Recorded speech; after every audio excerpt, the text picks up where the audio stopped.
Halo teman-teman, di sini kita akan membahas tentang perencanaan berbasis hasil. Langsung saja kita akan melihat tabel skor PKD pemerintah daerah di Sumatera Utara. Di sini kita dapat melihat skor persentase kemandirian daerah. Terlebih khusus di Kota Gunung Sitoli memiliki skor 4,31% di antara kabupaten kota yang ada di Provinsi Sumatera Utara. Secara umum, kapasitas skor PKD pemerintahan daerah Sumatera Utara sudah baik, namun masih perlu ditingkatkan. Kemudian, tabel selanjutnya yaitu kinerja pemerintah daerah di Provinsi Sumatera Utara dalam bidang perencanaan dan penganggaran. Untuk Kota Gunung Sitoli sendiri berada pada kategori rendah sekali dan memiliki peringkat ke-28 di antara ke-33 kabupaten kota yang ada di Provinsi Sumatera Utara. Kemudian, slide selanjutnya itu skor PKD atau PBM pemerintah daerah di Kota Gunung Sitoli. Untuk Kota Gunung Sitoli sendiri berada pada peringkat ke-28 di antara pemerintah daerah yang telah disurvei pada bidang peraturan perundangan daerah, pengadaan barang dan jasa, pengelolaan aset, serta audit dan pengawasan eksternal. Kemudian, sini kita dapat melihat penurunan kemiskinan di kabupaten atau kota di Provinsi Sumatera Utara. Di sini dapat kita lihat jumlah dan persentase penduduk miskin Sumatera Utara pada tahun 2007 sampai ke 2020. Di sini mengalami penurunan pada 2007 Maret sampai ke Maret 2013. Kemudian pada September 2013 mengalami kenaikan dan kemudian turun kembali pada 2014. Dan kemudian 2014 mengalami kenaikan hingga ke 2015 bulan September. Kemudian 2016 mengalami penurunan. Kemudian hingga 2017 sampai ke 2020 mengalami penurunan. Kemudian isu-isu PKD bidang perencanaan dan MONEF. Yang pertama itu proses perencanaan belum berbasis hasil. Kedua, sinkronisasi perencanaan dan penganggaran masih diperlukan. Ketiga, konsistensi dan sinkronisasi program masih relatif lemah. Ketiga, dokumen perencanaan jangka pendek dan menengah relatif belum konsisten. Selanjutnya, proses perencanaan dilakukan melalui jalur top-down dan bottom-up, namun belum berjalan baik dan masih cenderung normatif. Yang selanjutnya itu tingkat pemahaman stakeholder berbeda-beda. Tidak semua stakeholder memahami proses perencanaan dan MONEF. Kemudian selanjutnya legislatif dan eksekutif harus mampu melihat isu-isu krusial dalam perencanaan MONEF agar dapat mengembangkan perencanaan pembangunan daerah yang sesuai dengan konteks lokalitas daerah dan perkembangan global. Arti penting perencanaan.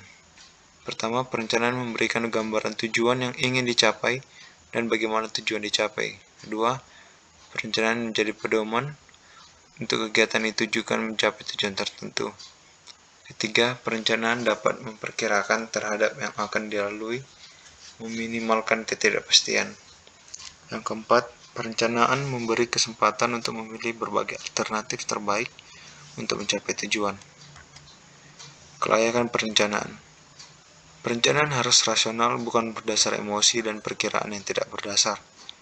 Perencanaan harus melihat dan memperhitungkan, yang pertama, tujuan yang relevan bagi peningkatan kesejahteraan. Kedua, pemilihan dan desain kegiatan yang tepat. Ketiga, penjadwalan implementasi yang tepat. Keempat, identifikasi masalah-masalah yang dihadapi. Kelima, sumber daya yang akan digunakan serta alokasinya. Kelembagaan, organisasi atau badan pelaksananya. Perencanaan dimulai dari fakta dan berbasiskan hasil. Mengapa menekankan pada hasil? Menegaskan objektif dari tindakan pemerintah. Kedua, hasil adalah sesuatu yang menciptakan manfaat. Ketiga, indikator hasil akan memberitahu ketika sebuah kebijakan atau program sukses dilaksanakan atau tidak.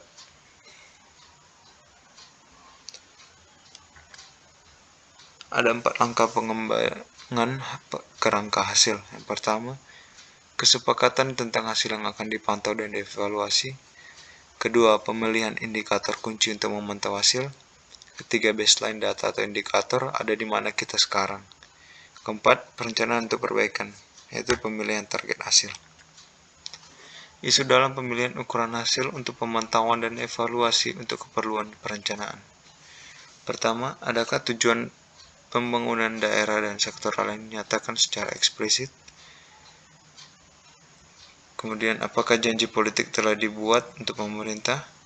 Ketiga, apakah polling data dari masyarakat dapat menjelaskan sesuatu? Kemudian, apakah ada kebijakan dengan ketentuan hukum? Kemudian, apakah bantuan pembangunan dihubungkan dengan tujuan tertentu? Kemudian, untuk menentukan hasil, memformulasikan konsep dari stakeholder menjadi hasil yang positif dan desirable. Sini ada contoh itu dari hasil pertanian rusak sebelum mencapai pasar, kemudian untuk mengatasinya itu meningkatnya akses petani ke pasar. Kemudian ada anak sekolah dropout, untuk mengatasinya itu perencanaannya insentif bagi keluarga untuk menyekolahkan anaknya. Kemudian ukuran hasil diturunkan dari masalah atau isu yang dihadapi. Untuk area ini kita mengarah ke arah kebijakan pendidikan. Dari bangunan sekolah tidak dipelihara, baik dan dibuat dari material khusus kualitas rendah, ke meningkatkan pemeliharaan bangunan sekolah. Kemudian anak usia sekolah di pedesaan kesulitan mengakses sekolah. Untuk mengatasinya itu anak usia sekolah pedesaan mendapat akses yang sama ke pendidikan. Hingga contoh selanjutnya yang dapat kita lihat di slide. Kemudian penting untuk diingat yaitu hasil yang diharapkan harus diwujudkan dalam bentuk indikator-indikator. Pemilihan indikator kinerja kunci untuk memantau hasil. Indikator hasil tidaklah sama dengan yang lainnya. Kedua, setiap hasil perlu untuk diterjemahkan dalam satu atau beberapa indikator.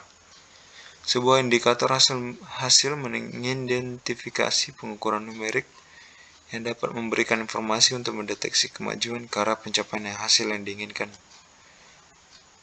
Kemudian, memiliki indikator hasil.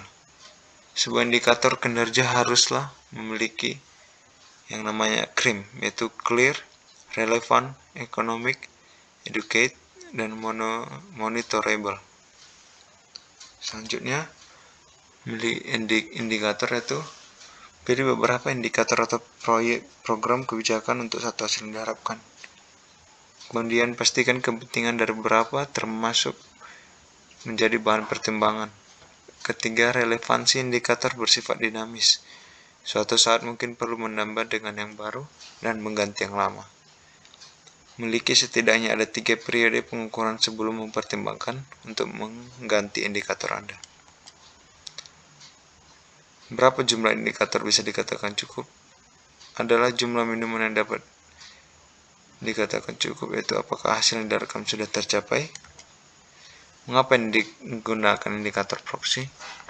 Indikator proxy, indikator perkiraan yang menjelaskan atau terkait dengan indikator yang dapat diukur. Yang kedua, hanya menggunakan indikator proxy ketika data untuk mengukur langsung indikator tidak tersedia atau tidak dapat dikumpulkan pada waktu yang ada. Contoh, jenis atap atau jumlah televisi sebagai ukuran proxy dari meningkatnya pendapatan rumah tangga. Contoh hasil itu penurunan pada morbiditas anak. Indikator hasil atau bukan, itu salah satu contohnya itu persen jumlah hari kerja orang tua yang hilang.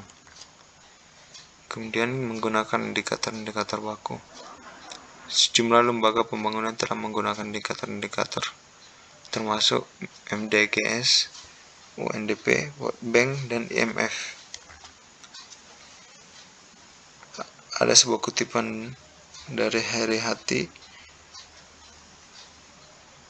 yaitu jika kita tidak tahu di mana kita berada, kita akan mengalami kesulitan menentukan di mana kita pergi.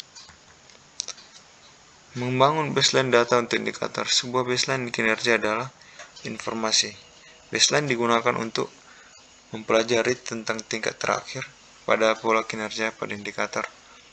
Kemudian sebagai pembanding untuk menaksir kinerja kebijakan. Sini ada tabel membangun informasi baseline yang dapat kita lihat di slide. Kemudian sumber data bisa berupa primer atau sekunder. Primer itu data yang dikumpulkan langsung oleh organisasi kita sendiri atau Anda, misalnya melalui survei dan observasi. Kalau sekunder itu data yang telah dikumpulkan oleh orang lain, awalnya untuk tujuan lain. Contohnya, data survei yang dikumpulkan oleh lembaga lain, survei demografi kesehatan. Data sekunder sering dapat menghemat uang dalam memperoleh data yang Anda butuhkan. Tetapi hati-hati dalam penggunaannya. Kepraktisan. Apakah data yang terkait dengan indikator cukup praktis untuk dimanfaatkan? Sekian dari presentasi saya. Apabila ada kesalahan, saya mohon maaf. Dan bila ada kata-kata yang tidak baik dan dalam pengucapan yang tidak tepat, supaya dapat dimaafkan. Terima kasih.